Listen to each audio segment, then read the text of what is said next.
Et bonjour à tous les pandas, j'espère que vous allez bien. On se retrouve aujourd'hui pour pour le troisième épisode du Road to FM que je suis en train de faire. Et aujourd'hui une partie un petit peu spéciale puisque c'est la troisième ronde du tournoi de Vermenton. Et je joue donc Pierre Robert, vous remarquez que c'est le même nom de famille que la première ronde où j'affrontais son grand frère. Euh, et il est classé 1009, donc c'est un estimé, donc il n'y a pas de points Elo en jeu dans cette partie. L'objectif c'est juste de prendre du plaisir et de jouer des lignes qu'on joue pas forcément d'habitude. Donc c'est l'intérêt de ce genre de parties contre des estimés, c'est des parties qui sont rares. Euh, Plus on progresse en Elo et plus on affronte que des joueurs classés. Donc là, affronter un joueur non classé, c'est une bonne occasion de prendre de l'expérience. Et donc l'adversaire, au moment de la ronde, est à 2 sur 2. Il a gagné ces deux parties. Donc je me dis, mince, les trois frères Robert, ils sont peut-être tous les trois sous-classés. Et je vais peut-être avoir des difficultés à prendre le point contre lui. Mais ça, c'est la vidéo qui vous le dira. Donc cette fois-ci, j'avais joué D4 contre son frère. Je sais pas s'ils en ont discuté avant qu'ils m'affrontent. Je décide de jouer E4 pour varier. Ça, c'est quelque chose que vous verrez dans les Road to FM. Je peux jouer quasiment n'importe quel premier coup. Je suis pas figé à une seule ouverture avec les blancs. Avec les noirs, c'est un petit peu plus fixe. Avec les blancs, pas trop. Euh, je peux vraiment jouer un petit peu de tout, de la catalane, du E4, je peux jouer du C4, je peux jouer du G3, je peux jouer du système call, système de Londres, gambit dame refusé. Contre 4, je peux jouer un petit peu tout et rien. Ici, mon adversaire qui joue E5. J'enchaîne par cavalier F3, c'est pas le seul coup que je peux jouer dans la position, mais c'est celui que je joue quand même très principalement. Et il me joue cavalier F6. Alors cavalier F6 c'est un coup qui m'embête, parce que c'est un coup où je vais quasiment à coup sûr tomber dans quelque chose de symétrique. Si je veux éviter quelque chose de symétrique, je dois jouer D4. C'est la manière critique d'éviter la symétrie. Mais je me dis, ok, je suis pas trop inquiet pour jouer symétrique. J'ai longtemps joué la française d'échange avec les blancs, donc retomber dans une structure du même type ne me dérange pas. Je joue cavalier prend E5, il joue D6. Alors ici, il y a plein de coups qui existent, je décide de jouer cavalier F3. Et il prend E4, c'est le coup principal. Ici, en blitz en ligne, j'ai tendance à jouer D3 puis D4. L'idée, c'est simplement qu'après D3, cavalier F6, D4, on retombe dans une française d'échange quand il joue D5. Et c'est des schémas que j'aime bien jouer en blitz. Je trouve ça agréable à jouer pour les blancs, pas trop compliqué à jouer. Mais en partie longue, je suis un petit peu plus sérieux et je joue D4 directement. Avec l'idée de transposer dans la grande ligne de la Petrov après D5, fou D3, fou D6. Et ici, le coup principal, c'est petit roc. J'ai joué C4, ça revient quasiment au même. Il a joué cavalier F6, roc, roc. Et on est dans cette position. Alors ici, j'ai envisagé, j'ai réfléchi assez longtemps. Alors parce que je suis quasiment sûr que la position n'existe pas dans les bases de données, puisque son cavalier est censé rester en E4 dans la Petrov, jusqu'au moment où il vient s'échanger en C3. Et de manière générale, quand les blancs jouent C4, on joue plutôt avec C6 plutôt que de reculer son cavalier. Alors, ici je ne sais pas trop comment je dois réagir. Est-ce que je dois prendre en D5 et jouer le pion isolé pour jouer une position complètement asymétrique? Ou est-ce que je dois jouer C5, prendre le contrôle de la case E5 et le laisser avec un fou en E7 où on ne sait pas trop pourquoi il est là? J'hésitais un petit peu entre les deux et je vois que ce sont les deux grands coups de l'ordi. L'ordi préfère C5 et j'ai joué C prend D5 qui est un coup tout à fait normal. Il a repris du cavalier et je viens tout de suite challenger ce cavalier avec le coup cavalier C3. Ici, l'adversaire qui a pris en C3, j'ai simplement repris. Je pense pas que c'était forcément le meilleur coup. Peut-être un coup comme C6 pour stabiliser son cavalier, ou fou E6 pour les mêmes raisons, et plus précis. Mais il a décidé de prendre C3, je reprends. Et il joue cavalier C6, ok. Donc là, je sais qu'il va pas venir challenger mon centre, donc je pense que j'ai une excellente position. Et, je sais pas trop c'est quoi son prochain coup. Je me suis dit, s'il joue un coup comme... s'il veut jouer un coup comme fou G4, ce serait pas mal que je l'empêche. Donc que ce soit par un coup comme dame B3 qui toucherait le pion B7, mais je me suis dit ma dame elle serait mieux en C2 ou je pourrais jouer fou C2, dame D3, créer une petite attaque contre son roi, avec peut-être un jour des idées de cavalier G5. Voilà. J'étais pas complètement sûr de comment je devais progresser dans la position, mais je me suis rendu compte que si je bloquais un petit peu son développement, ça pouvait m'aider. Et je me suis décidé du coup à jouer le coup tour B1. Alors, pourquoi j'ai joué tour B1? Je me suis dit tour B1, s'il joue fou G4 ou fou E6, par exemple fou G4, je peux juste jouer tour prend B7 et j'ai un pion de plus. Deuxième idée, si je joue un coup comme B6, qui semble un coup plutôt normal, je peux continuer mon développement par exemple par un coup comme fou E3, c'était le coup que j'avais plus ou moins envisagé, que ce soit fou E3, fou D2, n'importe, et que s'il continuait par fou B7, j'avais l'impression que fou prend H7 marchait. Mais je joue ça à l'aveugle au moment où je joue tour B1. Alors je vois que l'ordi ne le donne pas du tout, et je dois rater un truc majeur, parce que fou prend H7, roi prend H7, cavalier G5, roi G6. Et, ouais, ok, ici l'ordi donne roi G6, qui est déjà le seul coup, et je pense que quand on continue par H4 ou par F4, on a déjà une très bonne attaque avec les blancs, et que c'est déjà une position très agréable.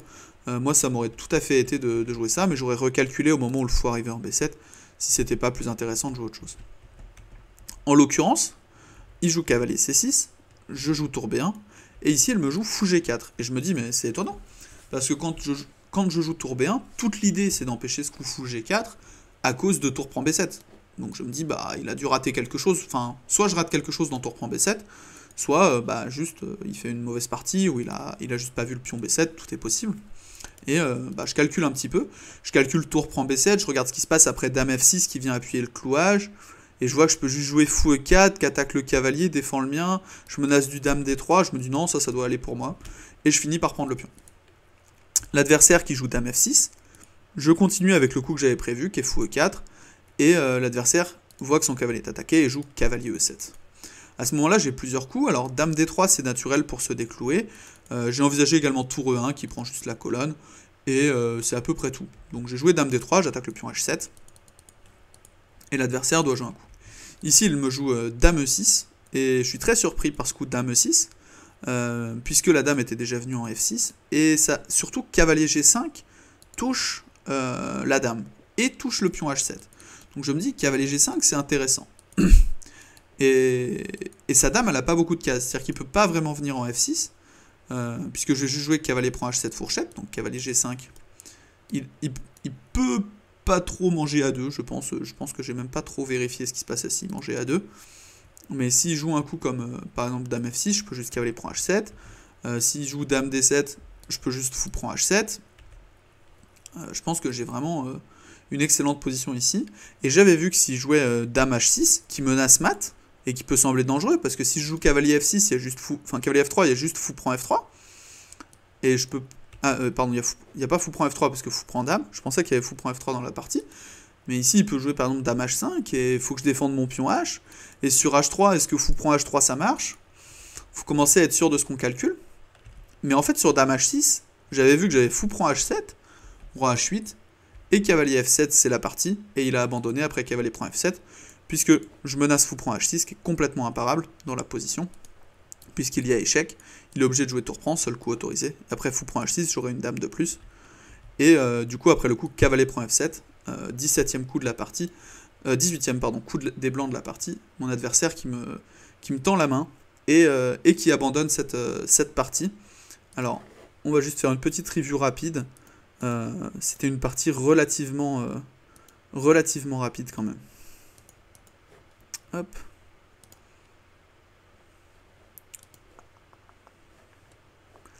Alors.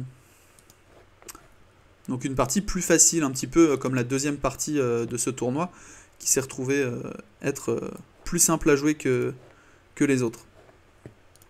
Alors donc une courbe plus lisse, j'ai joué à 95 de précision, mais encore une fois c'est plus facile de jouer précis contre un adversaire qui fait des erreurs, puisqu'on a juste à jouer des coups qui semblent plutôt normaux. Donc E4, E5 je connaissais, cavalier F3, cavalier F6 je connaissais, prise D6 jusque là je connaissais, E5, fou D3 ça me paraissait normal, fou D6 c'est normal, C4 c'est peut-être prématuré, il faut probablement commencer par roc, ça me semble tout à fait identique, et cavalier F6 je connaissais déjà plus, mais j'étais sûr qu'ici c'était pas un très bon coup, puisqu'il a perdu un temps... Enfin, il a perdu 2 temps en fait. Il a perdu le temps D6 puis D5 et il est revenu en F6. Donc il a toujours un petit peu de temps en moins. J'échange et ici il prend C3. J'ai toujours pas un avantage décisif ici. Ah oui, KC6, effectivement je pensais que c'était une erreur puisqu'en fait il a plus aucun moyen de lutter pour mon centre. Faut absolument pas bloquer ce pion C5. Je pense qu'il faut jouer un coup comme fou E6 avec l'idée de jouer C5 et de contre-attaquer un petit peu mon centre ou de jouer B6, fou B7 et C5. Sinon, mon centre va devenir beaucoup trop fort et trop dangereux dans la position. L'adversaire qui joue cavalier C6. Tour B8 n'est visiblement pas le meilleur coup. L'ordi, qu'est-ce qu'il donne ici? Il donne le coup cavalier G5, apparemment, qui est grand avantage. J'avais pas fait attention tout à l'heure. Et après G6, il donne dame F3. J'ai du mal à bien comprendre pourquoi. L'intérêt, c'est qu'il empêche un peu B6. Il a l'air de dire qu'il faut absolument jouer roi G7. Je sais pas trop pourquoi. J'ai pas l'impression de menacer quelque chose en F7. Si je joue un coup comme... Après, c'est vrai qu'il a pas vraiment de coup. Si je joue fou D7, par exemple, il propose quoi avec l'ordi? Juste cavalier E4 et il vient reprendre le contrôle des cases noires. Ok, il joue ça de manière relativement positionnelle. Cavalier E4, fou H6 et compagnie. À la place dans la partie, j'ai joué tour B1, qui est un bon coup également. Hein. L'ordi ne met pas une évaluation qui s'effondre à tour B1. Fou G4, faute à nouveau. Bah, tour prend B7, c'était juste un pion. Dame F6, fou E4, relativement normal. Je mets mon fou sur une très belle diagonale et je défends mon cavalier. L'adversaire qui joue cavalier D7. Dame D3 pour attaquer le pion H7. Dame E6 et cavalier G5 qui vient plier la partie. Dame H6, fou prend H7, roi H8, cavalier prend F7, abandon. Pas grand chose à dire sur la fin de la partie, c'était juste une petite séquence tactique. Et l'évaluation du Hello 2250 contre 1550, c'est des évaluations qui ne veulent rien dire, hein, bien sûr, mais je les mets juste à titre informatif. Et pas d'erreur signalée au cours de la partie, d'erreur majeure par l'ordinateur. Ce qui est plutôt une bonne nouvelle, et cette dernière partie de la journée me remet en confiance par rapport à la première partie, puisque la première partie, j'avais fait nul contre un adversaire classé 1252. Et c'est vrai que c'est toujours... ça met pas en confiance pour le tournoi quand on commence un tournoi comme ça. Et ben voilà. Pour cette troisième vidéo plus courte que les précédentes, puisque la partie a duré 18 coups, ce qui est moins que les précédentes. Donc ben, merci à tous d'avoir suivi cette vidéo. Et puis je vous retrouve la prochaine fois pour la ronde 4 contre un jeune très connu en France, Valentin Nico, que j'affronte le dimanche matin de ce tournoi de Vermenton. Et voilà, donc bah, on se retrouvera pour cette partie dans un prochain épisode. Sur ce, vous pouvez reprendre une activité normale.